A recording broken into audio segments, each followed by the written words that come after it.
Hello friends, welcome back to my channel. आप सभी का अंजनी की दुनिया में स्वागत करती हूँ, अभिनंदन करती हूँ। और फ्रेंड्स, आप सब कैसे हो? आई होप सो सब ठीक होंगे, अपने घरों में होंगे, स्वस्थ होंगे और मस्त होंगे। तो यहाँ पे देखिए फ्रेंड्स, आज हमारा काम यहाँ से स्टार्ट होता है। तो आज मैं कुछ अपनी हेयर का कुछ जुगाड़ पानी कर रही हूँ, मतलब जुगाड़ कर रही हूँ, मतलब एलोवेरा मैं अपने बाल में लगाऊंगी। और ये एलोवेरा फ्रेंड्स अपने फेस पे लगाऊंगी। ये जब भी फेस पे अप्लाई करिए तो ऐसे चाकू से ज़रूर प्रेस कर लीजिए, थोड़ा सा हल्का सा ऐसे से रगड़ लीजिएगा फ्रेंड्स, जिससे ऊपर का परत जो है वो आपके फेस पे लगता है ना, तो वो बहुत ही इफेक्ट पड़ता है आपके फेस पे। तो इसलिए हल्का सा ज़रूर चाकू से जैसे हमने किया है वैसे आप लोग भी कर लीजिएगा। तो यहाँ पे देखिए मैं अपना पेस्ट बना ली, उसको मैं हल्का सा मतलब ग्राइंड कर ली। और ग्राइंड करने के बाद मैं आज हेयर की आज अपनी तैयारी कर रही हूँ फ्रेंड्स। ये भी रूम हमारा भी कंप्लीट हो गया रूम। तो फ्रेंड्स, मैं बताना चाहती हूँ आप सभी से कुछ अनिवार्य बातें। देखिए, जब भी मतलब सो के उठिए फ्रेंड्स, ऐसे ही बिस्तर छोड़ के दिन भर के लिए मत छोड़िएगा। इसको झाड़िएगा, बेड को ठीक करिएगा, चादर को ठीक करिएगा। देखिए, पहले ज़माने में हम लोग के पूर्वज लोग मतलब बड़े लोग करते थे, और आप लोग भी कहीं ना कहीं सुने होंगे कि पहले के ज़माने में ऐसे बेड लगा हुआ नहीं मिलता था हर घर में, समझ रहे हो, बहुत कम मिलता था। ये नहीं कहेंगे कि अमीर लोग नहीं थे, इस दुनिया तो बड़ी है तो अमीर गरीब सब थे, पर पहले के लोग खटिया बिछाते थे, चारपाई। तो वहाँ पे लोग बिस्तर लगाते थे तो उसको समेट के वहाँ से हटा देते थे और खटिया खड़ा कर देते थे। क्यों?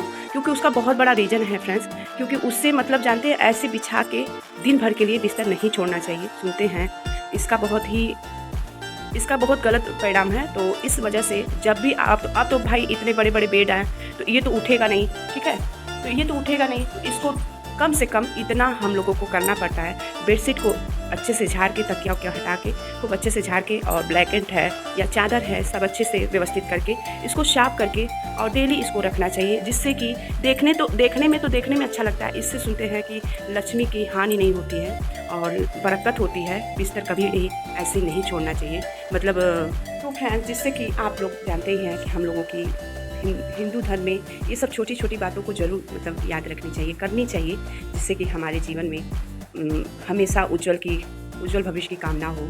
ये सब छोटे छोटे चीज़ों से करने से हर महिलाओं को सुकून भी मिलता है, और करती भी होंगी, हम जानते हैं। और कुछ लोगों को पता नहीं होगा, तो मैं बस बताना चाहती हूँ कि डेली जब बच्चे चले जाएँ, आपके हस्बैंड चले जाएँ, जो भी मतलब सभी लोग काम पे चले जाएँ अपने जॉब पे, तो आप लोग इतना काम ज़रूर किया करिए कि हर घर के बिस्तर को समेट लिया करिए। ऐसे ही न छोड़ा करिए रात भर का, क्योंकि इससे बहुत दोष पड़ता है। और इस चीज़ को ध्यान रखिएगा, क्योंकि कहते हैं ना कि हर चीज़ परफेक्ट होना चाहिए, तो हर इस चीज़ को परफेक्ट करने के लिए फ्रेंड हमें भी परफेक्ट करना पड़ता है। तो इस वजह से इस सब छोटी छोटी चीज़ों को ध्यान में रखते हुए ये सब सारे कामें करनी चाहिए, ठीक है। तो चलिए पढ़ती हूँ नेक्स्ट। इतना मतलब फैन रात भर चलता है 2 पर। और आप लोगों को यहाँ क्या हाल चाल है ज़रूर बताइएगा, क्योंकि मुझे ठंडी लगती है, इस वजह से ब्लैंकेट को मैं नहीं अभी हटा रही हूँ। अब इसको मैं धुलूँगी, मतलब कुछ दिन में तो धुल ही दूँगी, जहाँ तक उम्मीद है कि नवरात्र तक इसको हटा दूँ, नहीं तो देखते हैं, जब तक ठंडी लगेगा तो क्या ज़रूरत है रखने के लिए, इसको मैं रख लूँगी। आज फ्रेंड्स इतना सारा काम हुआ है, अब मैं नेक्स्ट वीडियो में दिखाऊंगी। ये देखिए, श्रेया कह रही है मम्मी की डायरी, वास्तव में ये मेरी डायरी है, इसमें कुछ पल है, तो इस पल को भी मैं आप सबको दिखाना चाहती हूँ और पढ़ के सुनाना चाहती हूँ। देखिए फ्रेंड्स, आज मैं आप सबको ये भी दिखा देती हूँ, क्योंकि लगे हाथ जब आ ही गया है, जब हमारे सामने आ ही गया है, तो चलिए दिखा देती हूँ। तो ये मतलब पतिदेव दिए थे जब हमारी शादी होने वाली थी, तो ये डायरी इन्होंने ही दिया था। और यहाँ पे देखिए कुछ इसको मैं डायरी का कुछ इस तरीके से कार्ड में से मैंने ऐसे ये चीज़ अच्छा लगा, तो मैंने कार्ड में से इसको मतलब कैंची से काट के इसको मैं यहाँ से डेकोरेट की हूँ। गणेश भगवान है, स्वस्ति जी हैं, श्री गणेशाय नमः। और यहाँ पे देखिए ये पतिदेव ने लिखा है, जब मतलब देखिए 2014 में हमारी इनकी मुलाकात हुई थी, तो ये वही है, 14 में ये डायरी दिए थे। और यहाँ पे इन्होंने लिखा है 9 वर्ष 2014 आपके जीवन में ढेर सारी खुशियाँ एवं सौहार्द से परिपूर्ण हो। तो इन्होंने लिखा है पहला शब्द, और दूसरा शब्द मैंने लिखा है, किसी की डायरी हूँ मैं, किसी की शायरी हूँ मैं, भूल कर मत छूना, किसी की डायरी हूँ मैं, ये हमने लिखा है। ये तब से मुझे याद है फ्रेंड्स, आप लोग बिलीव नहीं करेंगे, ये हमारी फ्रेंड दी थी, हमको तब से याद है, मतलब हम मान के चलते हैं, हम शायद 1 या 2 में पढ़ते थे। तो जो हमारी अनीता अनीता मेरी फ्रेंड थी, बेस्ट फ्रेंड थी, तो उन्होंने मुझे ग्रीटिंग कार्ड में ये लिख के दिया था, ये शायरी। तो तब से मुझे ये याद है, किसी की डायरी हूँ मैं, किसी की शायरी हूँ मैं, भूल कर मत छूना किसी की डायरी हूँ। तो इसी को मैं यहाँ पे लिख दी हूँ। वो जो जो भी मेरे डायरी को छुए थे, इस बात को वैसे तो कोई छूता नहीं है। और यहाँ पे देखिए, ये भी मैंने कार्ड से ही लिखा है। और ये देखिए यहाँ पे कुछ ऐसे है, और इसमें बहुत बड़ा राज छुपा है हमारे कुछ फैमिली नंबर का। तो अभी आप सब बने रहिए, आप सबको पढ़ के सुना दूंगी इसी वीडियो में, क्योंकि बहुत ज़रूरी है फ्रेंड्स। ये सब पल बहुत कैप्चर कर लेना चाहिए फ्रेंड्स, क्योंकि न जाने कब जीवन कहाँ से कहाँ हो जाए, क्या हो जाए, कोई नहीं जानता है। तो यहाँ पे देखिए, मेरी बेटी, मेरी बड़ी, मतलब मेरी तीनों दी में सबसे बड़ी बेटी हमारी लिखी है, शोलू लिखी है। आई लव यू, जय माँ गायत्री, आई लव यू। मेरी मासी लाखों में एक हैं, और मासी में भगवान से प्रार्थना करूँगी, मासी मैं भगवान से प्रार्थना करूँगी कि आपके जीवन में खुशियाँ ही खुशियाँ हो, आप हमेशा खुश रहें। आपने मेरे लिए बहुत कुछ किया है, जो मैं कभी नहीं भूल पाऊँगी। आपके जाने के बाद मैं आपको बहुत मिस करूँगी। आई मिस यू टू यार। I love you. वो पल, वो दिन सच में। और ये मेरी सेकंड बिटिया रानी ने लिखा है, मतलब बड़ी दी की बेटी। आई लव यू मेरी मासी, आप बहुत अच्छी हैं, आप जहाँ भी रहें खुशियों से खुशियाँ, आप हमेशा खुश रहें। आपका जीवन साथी आपको प्यार करे, और हमारी भी आप प्यारी मासी हैं। आई मिस यू मासी। और मैं सबसे बेस्ट अभी मैं दिखाती हूँ फ्रेंड्स। ये भी हमारी, मतलब सोलू ने ही लिखा है। मेरी मासी सदा खुश रहो, और हमेशा दुआ करूँगी कि आप ऐसे ही, मतलब ऐसे ही कुछ लिखा है फ्रेंड्स, कुछ क्योंकि अगर पढ़ने लगूँगी ना तो काफ़ी लंबी हो जाएगी। तो ठीक है, तो ये देखिए। और फ्रेंड्स सबसे बेस्ट ये भी मैंने लिखा है, ऐसे ही भूकंप आया था फ्रेंड्स। जब भूकंप आया था, ये श्रेया 4 महीने की थी, और मतलब हर जगह भूकंप आया था, तो वो पहली बार हमने भूकंप देखा था। तो वो चीज़ हमने लिखा है याद के लिए। हाँ, तो ये हम ही लिखे हैं, कुछ हमारी ऐसे है, टंगड़ी के टांग बती हैं। एवॉइड करिएगा, हमारी राइटिंग कुछ खास नहीं है।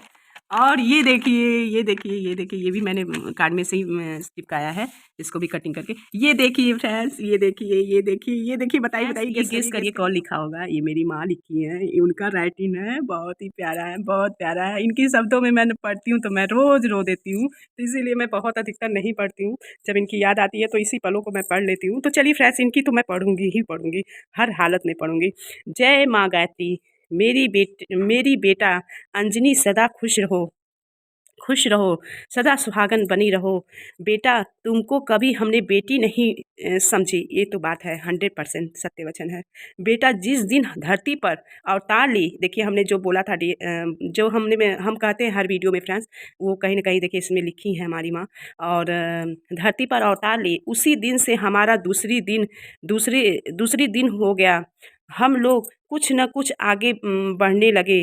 बेटा तुम्हारी एहसान जिन जिन जिंदगी भर नहीं भूलूंगी। आप हमारी बेटी नहीं बेटा हो। सब सब बन गई थी, कुछ भी होता था, आप समझाती हैं। और बेटा तुम तुम रहती थी तो हमको महसूस होता था कि हमारा हमारा हमारे पास सब कुछ है। बेटा हमको भूलना मत बेटा, और आप खुश रहो, हम भी खुश रहूँगी बेटा। तुम्हारी खुशी हमको बार बार मिलती है। हम सुनकर खुश रहूँ बेटा। आपको गायत्री माँ आगे बढ़ाएं। तुम खुश रहो, जीवन में आपका खुशी मिले। हम देखेंगे। बेटा दुखी बहुत देखे हैं, अब माँ खुशी ही खुशी दिखाएं आपको बेटा। हमारे घर में वादे, आप भगवानी थी हमारे लिए। आपने घर की सुखाल आपने घर को खुशहाल रहो। अपने घर तुम खुशहाल रहो बेटा। हमारी बार बार यही प्रार्थना है, बार बार भगवान से प्रार्थना करती हूँ कि आप सुहागन रहो। आपको जिंदगी भर सुहाग भरा रहे। थैंक यू माँ, thank you. I love you, I love you, I love you. वाह माँ वाह, मम्मी मम्मी आप तो इमोशनल कर देते हो। और क्या ही बोले माँ, थैंक यू सो मच जो आपके जीवन में मैं आई और आपके जीवन में मैं आने से मैं तृप्त हो गई माँ। अगर मैं जितना मैं कहूँ ना, जितनी आपके बारे में बात करूँ ना माँ, उतना कम पड़ेगा। आई लव यू माँ, I love you, I love you, I love you. और माँ, माँ तो माँ ही होती हैं। और ये मेरी माँ का बयान था फ्रेंड्स, ये साक्षात बयान है, इसमें कोई झूठ नहीं है, सच नहीं है। और जो मैं बोलती हूँ वही बात देखिए यहाँ पे माँ ने लिखा भी है। और माँ उस दिन लिखी थी जिस दिन मेरी माँ इनके हाथों में मेरी हाथ दी थी, उस दिन इन्होंने लिखा था कि तुम्हारे जीवन में कभी कोई दुख ना आए, पर तू मेरे जीवन में है ही, है ही, है ही। पर कोई बात नहीं, रोना नहीं है और उस चीज़ को अच्छे से खुशियों से भरना है। और ये देखिए जीजी माँ, आपको याद होगा ध्रुव भैया के लिए, ये देखिए ना मैंने कैसे टंगड़ी का टांग लिखी हूँ। उनका फर्स्ट कमेंट जो मुझे बहुत अच्छा लगा, जो अंजनी के ब्लॉग पे आया था, अरे लड़की अंजनी लगता है कल की आपको वीडियो पर जो मैंने कमेंट किया था वो आपके लिए ऐसे ही फटाफट लिख दी थी ना, तो इस वजह से थोड़ा सा राइटिंग थोड़ा सा ठीक नहीं। ये ध्रुव भैया का कमेंट है जो मुझे बहुत दिल को छू ली थी, तो मैं अपने भाई का इसको रखी हूँ, ऐसे ही रखी हूँ। और भावनाएं जगा उठी, ये सब कमेंट उनका मैंने लिखा है।